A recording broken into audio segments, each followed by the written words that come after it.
Good afternoon, everybody. Before I take your questions, I want to update the American people on the status of the BP oil spill, a catastrophe that is causing tremendous hardship in the Gulf Coast, damaging a precious ecosystem, and one that led to the death of 11 workers who lost their lives in the initial explosion. Yesterday, the federal government gave BP approval to move forward with a procedure known as a top kill to try to stop the leak. This involves plugging the well with densely packed mud to prevent any more oil from escaping. And given the complexity of this procedure and the depth of the leak, this procedure offers no guarantee of success. But we're exploring any reasonable strategies to try and save the Gulf from a spill that may otherwise last until the relief wells are finished. And that's a process that could take months. The American people should know that from the moment this disaster began, the federal government has been in charge of the response effort. As far as I'm concerned, BP is responsible for this horrific disaster, and we will hold them fully accountable on behalf of the United States as well as the people and communities victimized by this tragedy. We will demand that they pay every dime they owe for the damage they've done and the painful losses that they've caused. And we will continue to take full advantage of the unique technology and expertise they have to help stop this leak. But make no mistake, BP is operating at our direction. Every key decision and action they take must be approved by us in advance. I've designated Admiral Thad Allen, who has nearly 4 decades of experience responding to such disasters, as the National Incident Commander. And if he orders BP to do something to respond to this disaster, they are legally bound to do it. So, for example, when they said they would drill 1 relief well to stem this leak, we demanded a backup and ordered them to drill 2, and they are in the process of drilling 2. As we devise strategies to try and stop this leak, we're also relying on the brightest minds and most advanced technology in the world. We're relying on a team of scientists and engineers from our own national laboratories and from many other nations, a team led by our Energy Secretary and Nobel Prize-winning physicist, Stephen Chu. And we're relying on experts who've actually dealt with oil spills from across the globe, though none this challenging. The federal government is also directing the effort to contain and clean up the damage from the spill, which is now the largest effort of its kind in U.S. history. In this case, the federal, state, and local governments have the resources and expertise to play an even more direct role in the response effort. And I will be discussing this further when I make my second trip to Louisiana tomorrow. But so far, we have about 20,000 people in the region who are working around the clock to contain and clean up this oil. We have activated about 1,400 members of the National Guard in 4 states. We have the Coast Guard on site. We have more than 1,300 vessels assisting in the containment and cleanup efforts. We've deployed over 3 million feet of total boom to stop the oil from coming on shore. And today, more than 100,000 feet of boom is being surged to Louisiana parishes that are facing the greatest risk from the oil. So we'll continue to do whatever is necessary to protect and restore the Gulf Coast. For example, Admiral Allen just announced that we're moving forward with a section of Governor Jindal's Barrier Island proposal that could help stop oil from coming ashore. It'll be built in an area that is most at risk and where the work can be most quickly completed. We're also doing whatever it takes to help the men and women whose livelihoods have been disrupted and even destroyed by this spill. Everyone from fishermen to restaurant and hotel owners. So far, the Small Business Administration has approved loans and allowed many small businesses to defer existing loan payments. At our insistence, BP is paying economic injury claims, and we'll make sure that when all is said and done, the victims of this disaster will get the relief that they are owed. We're not going to abandon our fellow citizens. We'll help them recover, and we will help them rebuild. And in the meantime, I should also say that Americans can help by continuing to visit the communities and beaches of the Gulf Coast. I was talking to the governors just a couple of days ago, and they wanted me to remind everybody that except for 3 beaches in Louisiana, all of the Gulf's beaches are open, they are safe, and they are clean. Now, as we continue our response effort, we're also moving quickly on steps to ensure that a catastrophe like this never happens again. I've said before that producing oil here in America is an essential part of our overall energy strategy. but all drilling must be safe. In recent months, I've spoken about the dangers of too much. I've heard people speaking about the dangers of too much government regulation. And I think we can all acknowledge there have been times in history when the government has overreached. But in this instance, the oil industry's cozy and sometimes corrupt relationship with government regulators meant little or no regulation at all. When Secretary Salazar took office, he found a minerals and management service that had been plagued by corruption for years. This was the agency charged with not only providing permits, but also enforcing laws governing oil drilling. And the corruption was underscored by a recent Inspector General's report that covered activity which occurred prior to 2007, a report that can only be described as appalling. And Secretary Salazar immediately took steps to clean up that corruption. But this oil spill has made clear that more reforms are needed. For years, there has been a scandalously close relationship between oil companies and the agency that regulates them. That's why we've decided to separate the people who permit the drilling from those who regulate and ensure the safety of the drilling. I also announced that no new permits for drilling new wells will go forward until a 30-day safety and environmental review was conducted. That review is now complete. Its initial recommendations include aggressive new operating standards and requirements for offshore energy companies, which we will put in place. Additionally, after reading the report's recommendations with Secretary Salazar and other members of my administration, we're going to be ordering the following actions. First, we will suspend the planned exploration of 2 locations off the coast of Alaska. Second, we will cancel the pending lease sale in the Gulf of Mexico and the proposed lease sale off the coast of Virginia. Third, we will continue the existing moratorium and suspend the issuance of new permits to drill new deepwater wells for 6 months. And 4, we will suspend action on 33 deepwater exploratory wells currently being drilled in the Gulf of Mexico. What's also been made clear from this disaster is that for years, the oil and gas industry has leveraged such power that they have effectively been allowed to regulate themselves. One example, under current law, the Interior Department has only 30 days to review an exploration plan submitted by an oil company. That leaves no time for the appropriate environmental review. The result is they are continually waived. And this is just one example of a law that was tailored by the industry to serve their needs instead of the public's. So Congress needs to address these issues as soon as possible, and my administration will work with them to do so. Still, preventing such a catastrophe in the future will require further study and deeper reform. That's why last Friday, I also signed an executive order establishing the National Commission on the BP Deepwater Horizon oil spill and offshore drilling.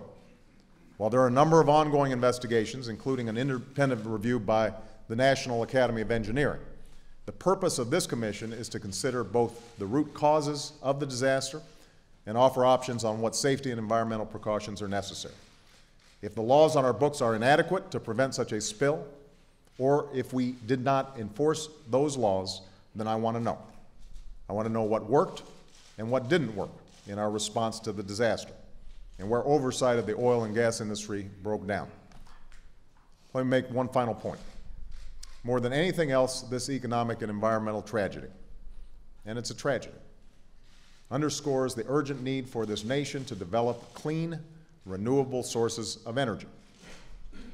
Doing so will not only reduce threats to our environment, it will create a new homegrown American industry that can lead to countless new businesses and new jobs. We've talked about doing this for decades, and we've made significant strides over the last year when it comes to investing in renewable energy and energy efficiency.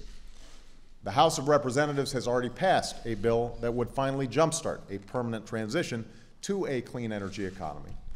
And there is currently a plan in the Senate, a plan that was developed with ideas from Democrats and Republicans that would achieve the same goal. If nothing else, this disaster should serve as a wake-up call that it's time to move forward on this legislation. It's time to accelerate the competition with countries like China, who've already realized the future lies in renewable energy. And it's time to seize that future ourselves. So I call on Democrats and Republicans in Congress, working with my administration, to answer this challenge once and for all. I'll close by saying this. This oil spill is an unprecedented disaster. The fact that the source of the leak is a mile under the surface, where no human being can go, has made it enormously difficult to stop. But we are relying on every resource and every idea, every expert and every bit of technology to work to stop it. We will take ideas from anywhere, but we are going to stop it. And I know that doesn't lessen the enormous sense of anger and frustration felt by people on the Gulf and so many Americans. Every day I see this leak continue, I am angry and frustrated as well. I realize that this entire response effort will continue to be filtered through the typical prism of politics, but that's not what I care about right now. What I care about right now is the containment of this disaster and the health and safety and livelihoods of our neighbors in the Gulf Coast. And for as long as it takes, I intend to use the full force of the federal government to protect our fellow citizens and the place where they live. I can assure you of that. All right. I'm going to take some questions. I'm going to start with Jennifer Love. Thank you, Mr. President. This is on, right? Yeah. You just said that the federal government is in charge, and officials in your administration have said this repeatedly. Yet, how do you explain that there were more than 5 weeks into this crisis, and that BP is not always doing as you're asking, for example, with the type of dispersant that's being used? And if I might add one more, to the many people in the Gulf who, as you said, are angry and frustrated and feel somewhat abandoned, what do you say about whether your personal involvement, your personal engagement has been as much as it should be, either privately or publicly? Well, I'll take the second question first, if you don't mind. The day that the rig collapsed and fell to the bottom of the ocean, I had my team in the Oval Office that first day. Those who think that we were either slow on our response or lacked urgency don't know the facts. This has been our highest priority since this crisis occurred. Personally, I'm briefed every day, and have probably had more meetings on this issue than just about any issue since we did our Afghan review. And we understood from day one the potential enormity of this crisis and acted accordingly. So when it comes to the moment this crisis occurred, moving forward, this entire White House and this entire federal government has been singularly focused on how do we stop the leak and how do we prevent and mitigate the damage to our coastlines. The challenge we have is that we have not seen a leak like this before. And so people are going to be frustrated until it stops. And I understand that. And if you're living on the coast and you see this sludge coming at you, you are going to be continually upset. And from your perspective, the response is going to be continually inadequate until it actually stops. And that's entirely appropriate and understandable. But from Thad Allen, our National Incident Coordinator, through the most junior member of the Coast Guard, or the Under Secretary of NOAA, or any of the agencies under my charge, they understand this is the single most important thing that we have to get right. Now, with respect to the relationship between our government and BP, the United States government has always been in charge of making sure that the response is appropriate. BP, under the Oil Pollution Act of 1990, is considered the responsible party, which basically means they've got to pay for everything that's done to both stop the leak and mitigate the damage. They do so under our supervision, and any major decision that they make has to be done under the approval of Thad Allen, the National Incident Coordinator. So this notion that somehow the federal government is sitting on the sidelines and for the last 3 or 4 or 5 weeks we've just been letting BP make a whole bunch of decisions is simply not true. What is true is that when it comes to stopping the leak down below, the federal government does not possess superior technology to BP. This is something, by the way, going back to my involvement, 2 or 3 days after this happened, we had a meeting down in the Situation Room in which I specifically asked Bob Gates and Mike Mullen, what assets do we have that could potentially help that BP or other oil companies around the world do not have? We do not have superior technology when it comes to dealing with this particular crisis. Now, one of the legitimate questions that I think needs to be asked is, should the federal government have such capacity?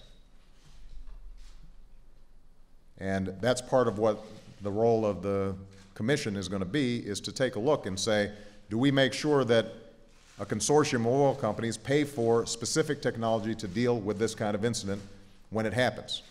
Should that response team that's effective be under the direct charge of the United States government or a private entity? But for now, BP has the best technology, along with the other oil companies, when it comes to actually capping the well down there. Now, when it comes to what's happening on the surface, we've been much more involved in the in-situ burns, in the skimming. Those have been happening more or less under our direction, and we feel comfortable about many of the steps that have been taken. There have been areas where there have been disagreements. I'll give you 2 examples. Initially on this top kill, there were questions in terms of how effective it could be, but also what were the risks involved, because we're operating at such a pressurized level, a mile underwater, and at such frigid temperatures that the reactions of various compounds and various approaches had to be calibrated very carefully. That's when I sent Stephen Chu down, the Secretary of Energy, and he brought together a team, basically a brain trust, of some of the smartest folks we have at the national labs and in academia, to essentially serve as a oversight board with BP engineers and scientists in making calculations about how much mud could you pour down, how fast, without risking potentially the whole thing blowing. So in that situation, you've got the federal government directly overseeing what BP is doing, and Thad Allen is giving authorization when finally we feel comfortable that the risks of attempting a top kill, for example, are sufficiently reduced that it needs to be tried. I already mentioned a second example, which is they wanted to drill 1 relief well. The experience has been that when you drill 1 relief well, potentially you keep on missing the mark. And so it's important to have 2 to maximize the speed and effectiveness of a relief well. And right now, Thad Allen's down there because I think it's his view that some of the allocation of boom or other efforts to protect shorelines hasn't been as nimble as it needs to be. And he said so publicly. And so he will be making sure that, in fact, the resources to protect the shorelines are there immediately. But here's the broad point.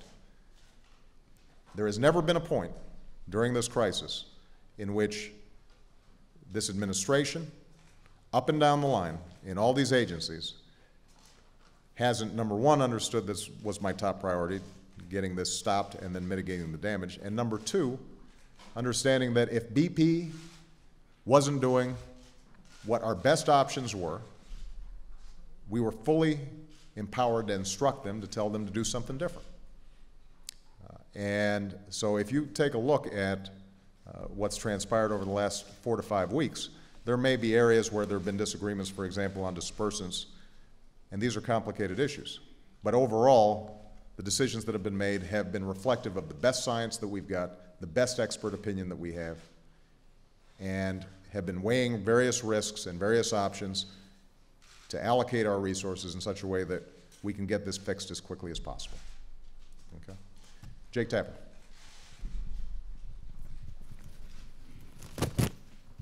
Thanks, Mr. President.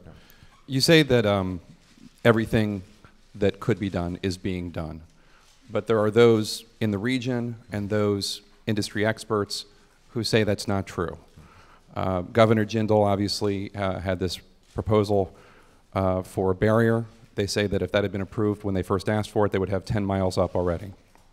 There are fishermen down there who want to work, who want to help, haven't been trained, haven't been told to go do so. There are industry experts who say that they're surprised that tankers haven't been sent out there to vacuum, as was done in '93 outside Saudi Arabia. And then, of course, there's the fact that there are 17 countries that have offered to help, and it's only been accepted from 2 countries, Norway and Mexico. How can you say that everything that can be done is being done with all these experts and all these officials saying that's not true? Well, let me distinguish between, if the question is, Jake, are we doing everything perfectly out there? Then the answer is absolutely not. We can always do better.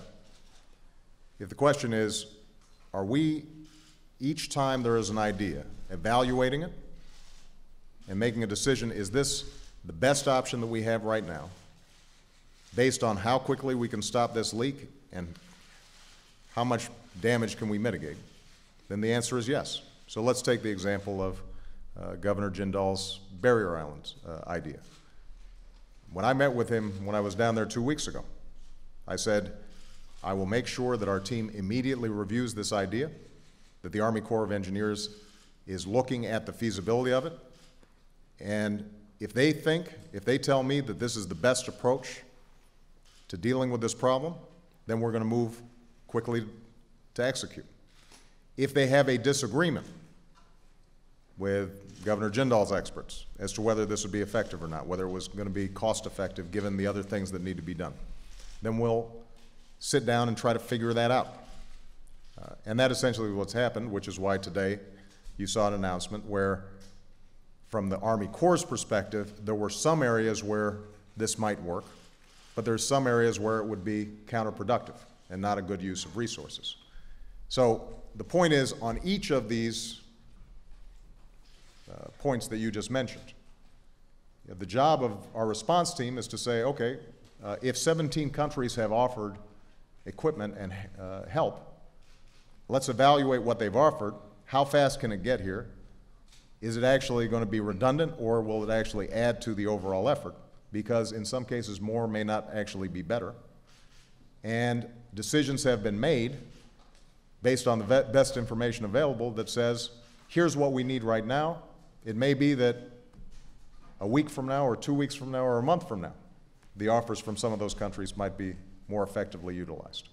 Now, it's going to be entirely possible in an operation this large that mistakes are made, judgments prove to be wrong, that people say in retrospect, you know, if we could have done that or we did that, this might have turned out differently, although in a lot of cases it may be speculation. But the point that I was addressing from Jennifer was, does this administration maintain a constant sense of urgency about this, and are we examining every recommendation, every idea is out there, and making our best judgment as to whether these are the right steps to take, based on the best experts that we know of? And on that answer, the answer is yes. Or on that question, the answer is yes. Chuck Todd. I just want to follow up on the question as it has to do with the relationship between the government and BP. Mm-hmm. It seems that you've made the case on the technical issues, but onshore, mm-hmm. Admiral Allen admitted the other day in the White House briefing that they needed to be pushed harder. Mm-hmm. Senator Mary Landrieu this morning said it's not clear who's in charge, that the government should be in charge. Why not ask BP to simply step aside on the onshore stuff? make it an entirely government thing. Obviously, BP pays for it, but why not ask them to just completely step aside on that front? And then also, can you respond to all the Katrina comparisons that people are making about this with yourself? Well, I'll take your second question first.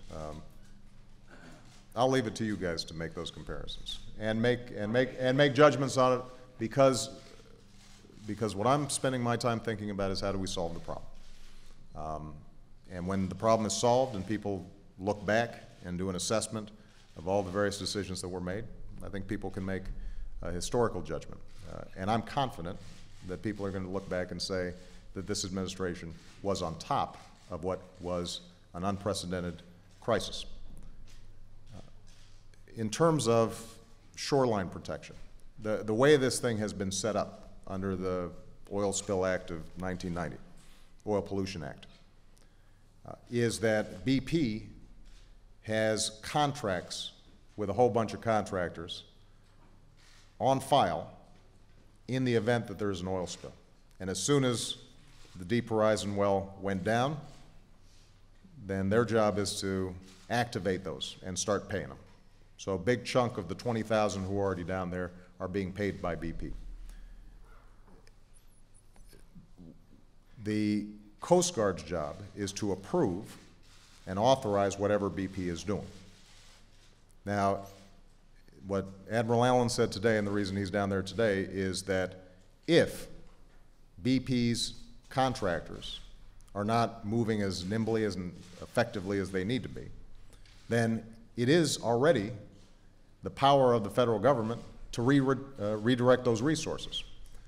I guess the point being that the Coast Guard and our military are potentially already in charge as long as we've got good information and we are making the right decisions. And if there are mistakes that are being made right now, we've got the power to correct those decisions. We don't have to necessarily reconfigure the setup down there. What we do have to make sure of is that on each and every one of the decisions that are being made about what beaches to protect, what's going to happen with these marshes, if we build a barrier island, how's this going to have an impact on the ecology of the area over the long term. In each of those decisions, we've got to get it right. You understand the credibility of BP seems to be so bad both on down the shore that there's almost no trust that they're getting. I understand, but, and part of the purpose of this press conference is to explain to the folks down in the Gulf that ultimately it is our folks down there who are responsible. If they're not satisfied with something that's happening, then they need to let us know, and we will immediately question BP and ask them, why isn't X, Y, Z happening? And those skimmers, those boats, that boom, the people who are out there collecting some of the oil that's already hit shore, they can be moved and redirected at any point. And so understandably, people are frustrated because, look, this is a big mess coming to shore. And even if we've got a perfect organizational structure, spots are going to be missed. Oil's going to go to places that maybe somebody thinks it could have been prevented from going. There's going to be damage that is heartbreaking to see. People's livelihoods are going to be affected in painful ways. The best thing for us to do is to make sure that every decision about how we're allocating the resources that we've got is being made based on the best expert advice that's available. So I'll take one last stab at this, Chuck. The problem, I don't think, is that BP is off running around doing whatever it wants and nobody's minding the store. Inevitably, in something this big, there are going to be places where things fall short. But I want everybody to understand today that our teams are authorized to direct BP in the same way that they'd be authorized to direct those same teams if they were technically being paid by the federal government. In either circumstance, we've got the authority that we need. We just got to make sure that we're exercising it effectively. All right. Steve Tung.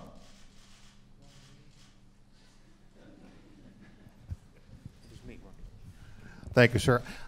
On April 21st, Admiral Allen tells us the government started dispatching equipment rapidly to the Gulf. And you just said on day one you recognize the enormity of the situation. Yet here we are 39, 40 days later. You're still having to rush more equipment, more boom. There are still areas of the coast unprotected. Why is it taking so long? And did you really act from day one for a worst-case scenario? We did. Part of the problem you've got is, let's take the example of boom. The way the plans have been developed, and I'm not an expert on this, but this is as it's been explained to me. Pre-deploying boom would have been the right thing to do, making sure that there's boom right there in the region at various spots where you could anticipate if there was a spill of this size, the boom would be right there ready to grab. Unfortunately, that wasn't always the case. And so, this goes back to something that Jake asked earlier. When it comes to the response since the crisis happened, I am very confident that the federal government has acted consistently with a sense of urgency. When it comes to prior to this accident happening, I think there was a lack of anticipating what the worst case scenarios would be. And that's a problem. And as part of that problem was lodged in MMS and the way that that agency was structured. That was the agency in charge of providing permitting and making decisions in terms of where drilling could take place, but also in charge of enforcing the safety provisions. And as I indicated before, the IG report, the Inspector General's report that came out, was scathing in terms of the problems there. And when Ken Salazar came in, he cleaned a lot of that up, but more needed to be done, and more needs to be done, which is part of the reason why he separated out the permitting function from the functions that involve enforcing the various safety regulations. But I think on a whole bunch of fronts, you had a complacency when it came to what happens in the worst case scenario. I'll give you another example because this is something that some of you have written about. The question of how is it that oil companies kept on getting environmental waivers in getting their permits approved. Well, it turns out that the way the process works, first of all, there is a thorough environmental review as to whether a certain portion of the Gulf should be leased or not. So that's a thoroughgoing environmental evaluation. Then the overall lease is broken up into segments for individual leases, and again, there's an environmental review that's done. But when it comes to a specific company with its exploration plan in that one particular area, they're going to drill right here in this spot. Congress mandated that only 30 days could be allocated before a yes or no answer was given. That was by law. So MMS's hands were tied. And as a consequence, what became the habit, predating my administration, was you just automatically gave the environmental waiver because you couldn't complete an environmental study in 30 days. So what you've got is a whole bunch of aspects to how oversight was exercised in deep water drilling that were very problematic. And that's why it's so important that this commission moves forward and examines from soup to nuts, why did this happen? How should this proceed in a safe, effective manner? What's required when it comes to worst case scenarios to prevent something like this from happening? I continue to believe that oil production is important, domestic oil production is important, but I also believe we can't do this stuff if we don't have confidence that we can prevent crises from, like this from happening again. It's going to take some time for the experts to make those determinations, and as I said, in the meantime, I think it's appropriate that we keep in place the moratorium that I've already issued. Okay. Chip Reed. Thank you, Mr. President. First of all, Elizabeth Birnbaum resigned today. Did she resign? Was she fired? Was she forced out? And if so, why? And should other heads roll as we go on here? Secondly, with regard to the Minerals Management Service, Secretary Salazar yesterday basically blamed the Bush administration for the cozy relationship there, and you seemed to suggest that when you spoke in the Rose Garden a few weeks ago, when you said for too long, a decade or more, most of those years, of course, the Bush administration, there's been a cozy relationship between the oil companies and the federal agency that permits them to drill. But you knew, as soon as you came in, and Secretary Salazar did, about this cozy relationship, but you continued to give permits, some of them under questionable circumstances. Is it fair to blame the Bush administration? Don't you deserve some of that? Well, let me just make the point that I made earlier, which is Salazar came in and started cleaning house, but the culture had not fully changed in MMS, and I take responsibility for that. There wasn't sufficient urgency in terms of the pace of how those changes needed to take place. There's no evidence that some of the corrupt practices that had taken place earlier took place under the current administration's watch. But a culture in which oil companies were able to get what they wanted without sufficient oversight and regulation, that was a real problem. Some of it was constraints of the law, as I just mentioned, but we should have busted through those constraints.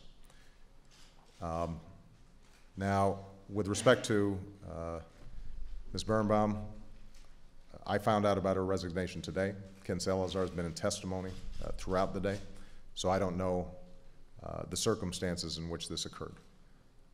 I can tell you what I've said to Ken Salazar, which is that we have to make sure, if we are going forward with domestic oil production, that the federal agency charged with overseeing its safety and security is operating at the highest level. And I want people in there who are operating at the highest level and aren't making excuses when things break down, but are intent on fixing them. And I have confidence that Ken Salazar can do that. And his job is safe. Yes. Juliana.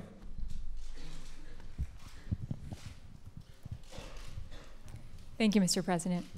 We're learning today that the oil has been gushing as much as 5 times the initial estimates. What does that tell you and the American people about the extent to which BP can be trusted on any of the information that it's providing, whether the events leading up to the spill, any of their information? Right. Well, BP's interests are aligned with the public interest to the extent that they want to get this well capped. It's bad for their business. It's bad for their bottom line. They're going to be paying a lot of damages, and we'll be staying on them about that. So I think it's fair to say that they want this thing capped as badly as anybody does. And they want to minimize the damage as much as they can. I think it is a legitimate concern to question whether BP's interests in being fully forthcoming about the extent of the damage is aligned with the public interest. Right? I mean, their interest may be to minimize the damage, and to the extent that they have better information than anybody else, to not be fully forthcoming.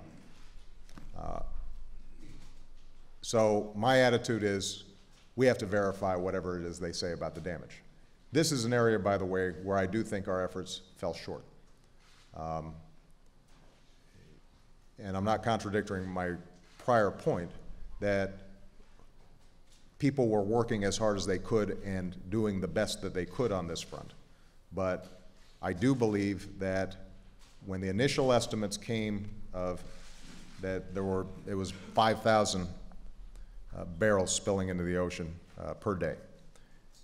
That was based on satellite imagery and satellite data that would give a rough calculation. At that point, BP already had a camera down there, but wasn't fully forthcoming in terms of what did those pictures look like, and when you set it up in time-lapse photography, experts could then make a more accurate determination. the administration pushed them to release it, but they should have pushed them sooner. I mean, I think that it took too long for us to stand up our flow tracking group that has now made these more accurate ranges of calculation. Now, keep in mind that that didn't change what our response was. As I said from the start, we understood that this could be really bad. We were hoping for the best, but preparing for the worst. And so there aren't steps that we would have taken in terms of trying to cap the well, or skimming the surface, or the in situ burns, or preparing to make sure when this stuff hit shore that we could minimize the damage. All those steps would have been the same even if we had information that this flow was coming out faster. And eventually, we would have gotten better information, because by law, the federal government, if it's going to be charging BP for the damage that it causes, is going to have to do the best possible assessment.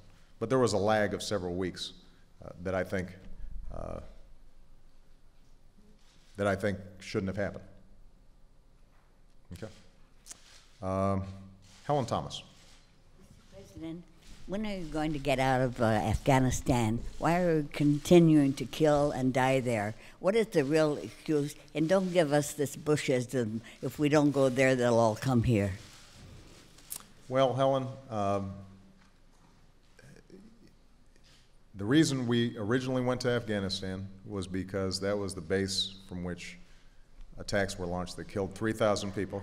And I'm going to get to your question, I promise. But I just want to remind people, we went there because the Taliban was harboring al-Qaeda, which had launched an attack that killed 3,000 Americans.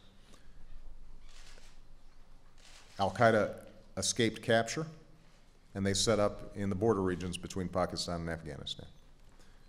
Al-Qaeda has affiliates that not only provide them safe harbor, but increasingly are willing to conduct their own terrorist operations.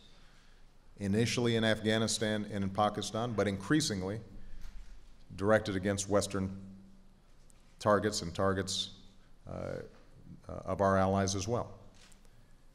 So it is absolutely critical that we dismantle that network of extremists that are willing to attack us. And they are currently, well, they absolutely are a threat to us. They're a significant threat to us. I wouldn't be deploying young men and women into harm's way if I didn't think that they were an absolute threat to us.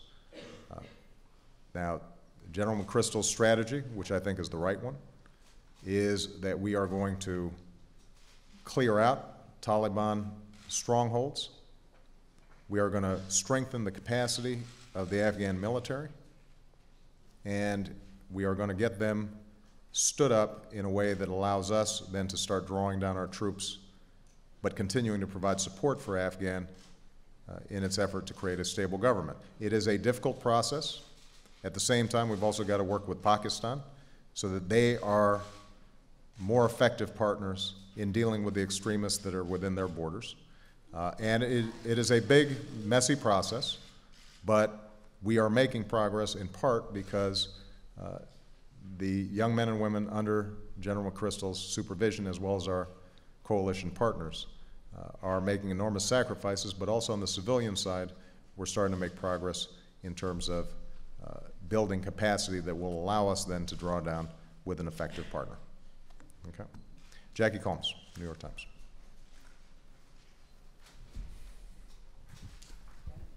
Thank you, Mr. President. Is this on? Okay. I want to follow up on something exchange you had with Chip. Leaving aside the existing permits for drilling in the Gulf,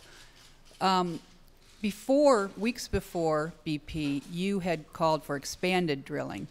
Do you now regret that decision, and why did you do so, knowing what you have described today about the sort of dysfunction in the MMS? I continue to believe what I said at that time, which was that domestic oil production is an important part of our overall energy mix. It has to be part of an overall energy strategy. I also believe that it is insufficient to meet the needs of our future, which is why I've made huge investments in clean energy, why we continue to promote solar and wind and biodiesel and a whole range of other approaches, why we're putting so much emphasis on energy efficiency. But we're not going to be able to transition to these clean energy strategies right away. I mean, we're still years off and some technological breakthroughs away from being able to operate on purely a clean energy grid. During that time, we're going to be using oil.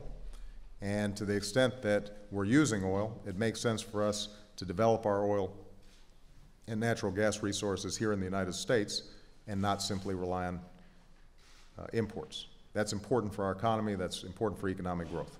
So the overall framework, which is to say domestic oil production should be part of our overall energy mix, I think continues to be the right one. Where I was wrong was in my belief that the oil companies had their act together when it came to worst-case scenarios. Now, that wasn't based on just my blind acceptance of their statements. The oil drilling has been going on in the Gulf, including deep water, for quite some time. And the record of accidents like this, we hadn't seen before.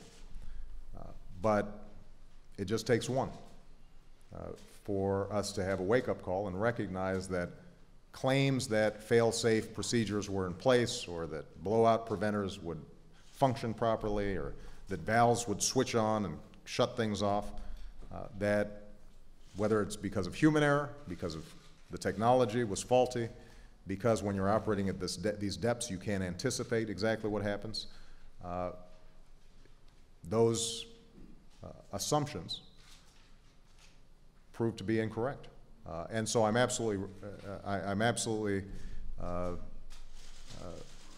convinced that we have to do a thoroughgoing scrub of those safety procedures and those safety records. And we have to have confidence that even if it's just a 1 in a million shot, that we've got enough technology, know-how, that we can shut something like this down not in a month, not in 6 weeks, but in 2 or 3 or 4 days.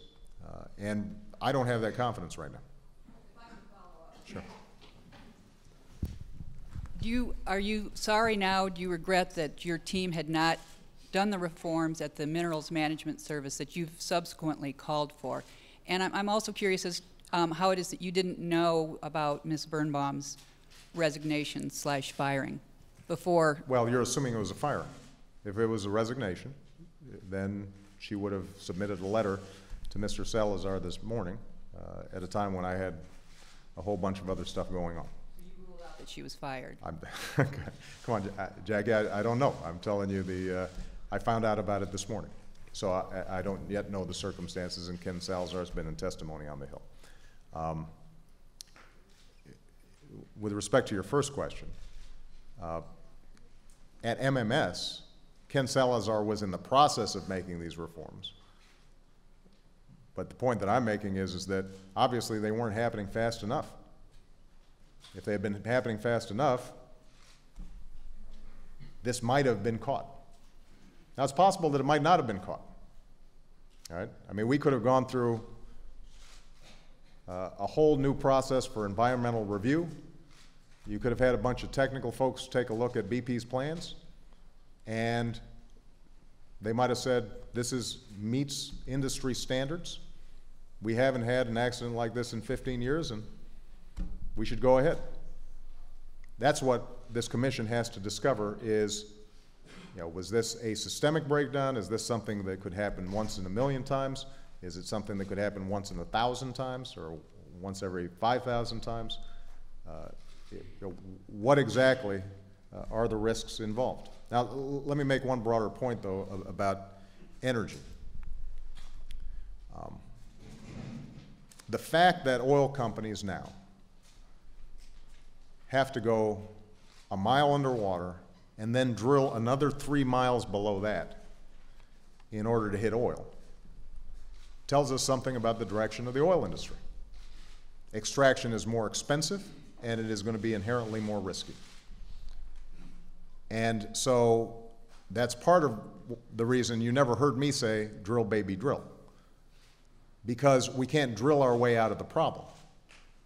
It may be part of the mix as a bridge to a transition to new technologies and new energy sources. But we should be pretty modest in understanding that the easily accessible oil has already been sucked up out of the ground. And as we are moving forward, the technology gets more complicated, the oil sources are more remote, and that means that there's probably going to end up being more risk.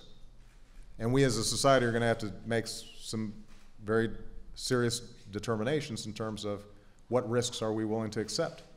And that's part of what the Commission, I think, is going to have to look at. I will tell you, though, that understanding we need to grow, we're going to be consuming oil for our industries and for how people live in this country. We're going to have to start moving on this transition. And that's why when I went to the Republican caucus just this week, I said to them, let's work together. You've got Lieberman and Kerry, who previously were working with Lindsey Graham, even though Lindsey's not on the bill right now, coming up with a framework that has the potential to get bipartisan support and says, yes, we're going to still need oil production, but you know what? We can see what's out there on the horizon. And it's a problem if we don't start changing how we operate. Okay. Macarena Vidal. Not here? Oh, there you are.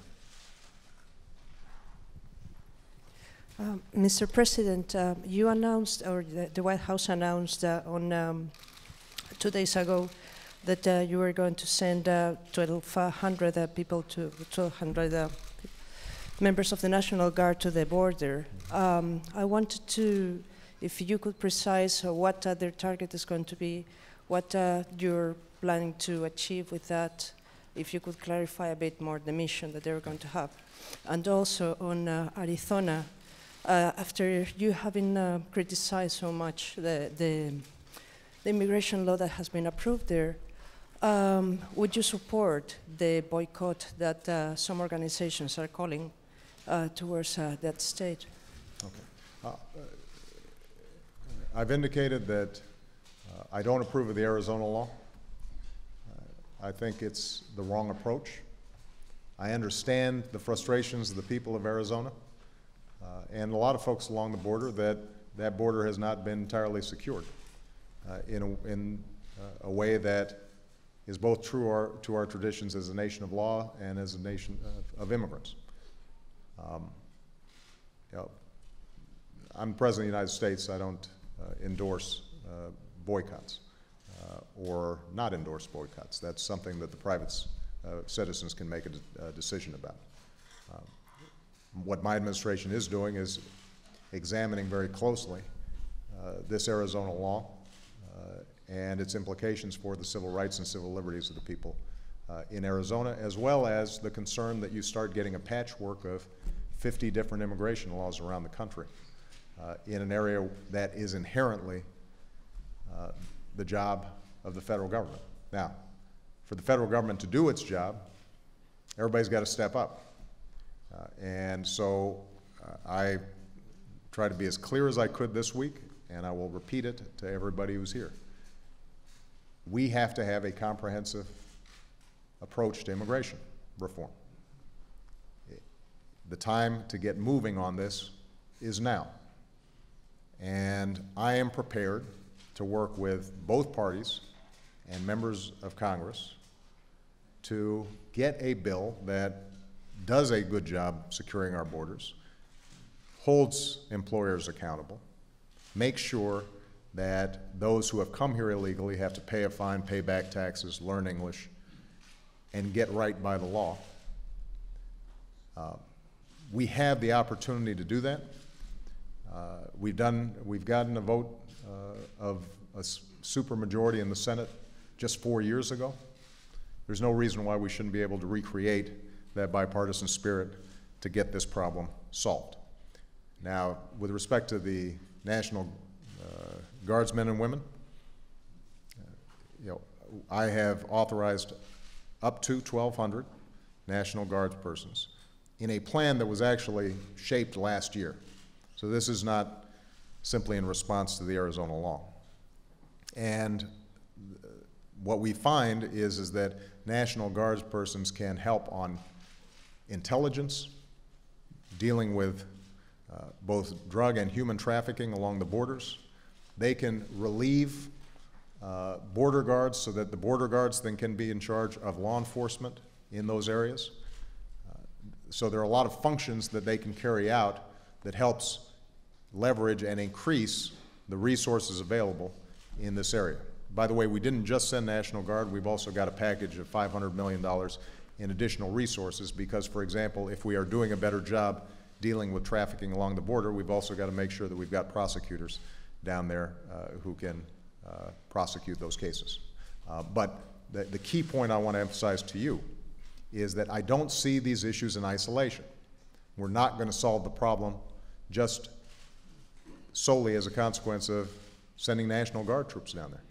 We're going to solve this problem because we have created an orderly, fair, humane immigration framework in which people are able to immigrate to this country in a legal fashion. Employers are held accountable for hiring legally present workers. And I think we can craft that system if everybody's willing to step up.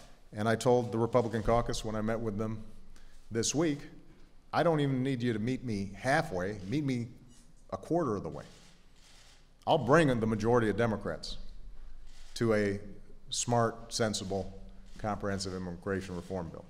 But I'm going to have some help given the rules of the Senate where a simple majority is not enough. Okay. Last question, Major.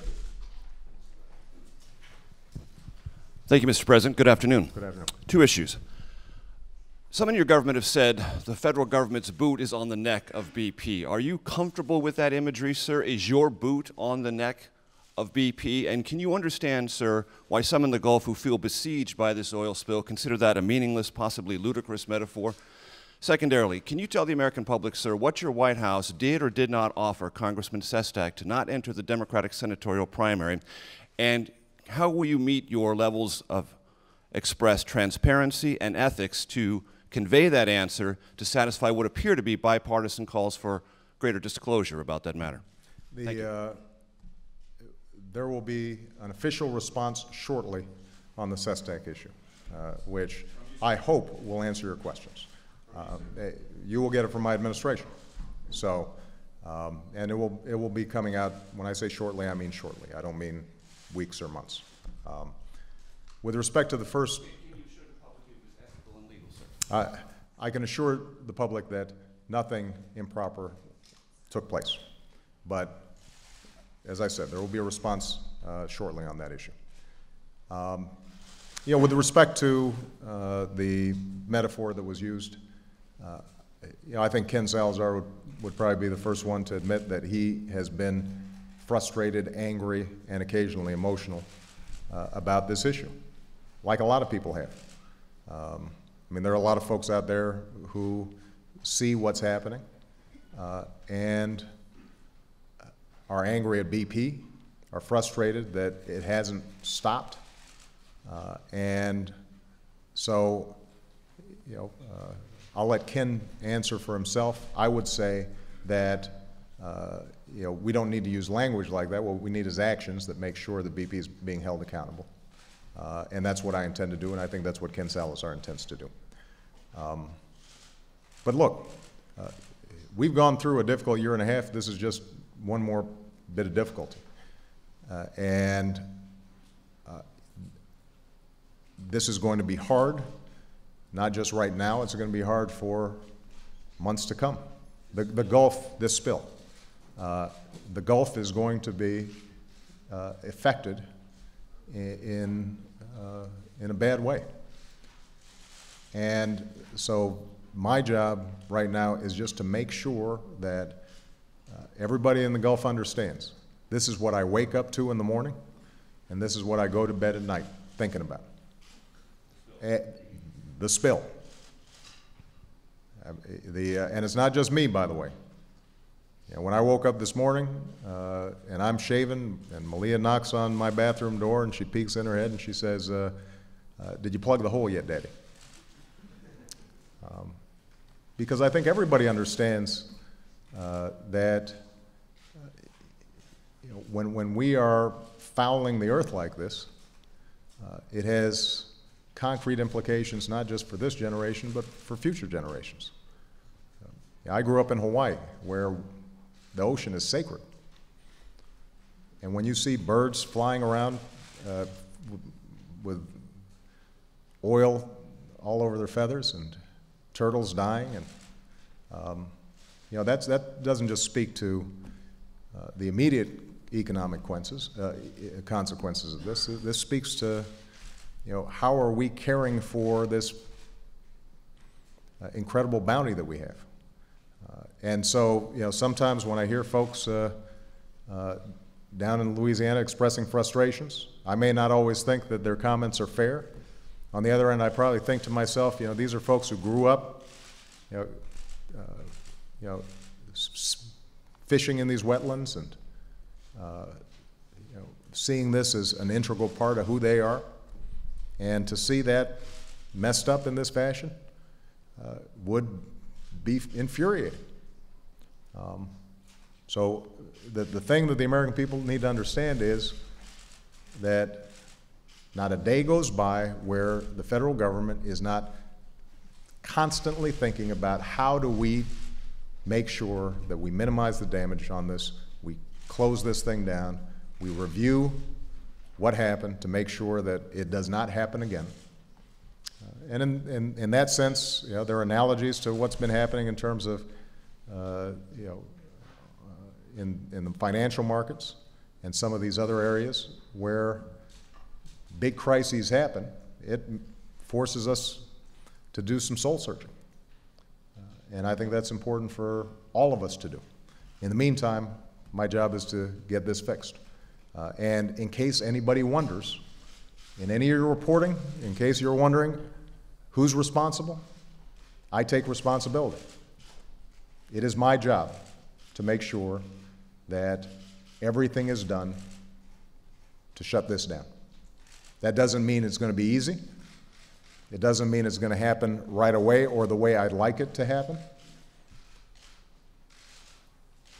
It doesn't mean that we're not going to make mistakes. But there shouldn't be any confusion here. The federal government is fully engaged, and I'm fully engaged. All right? Thank you very much, everybody.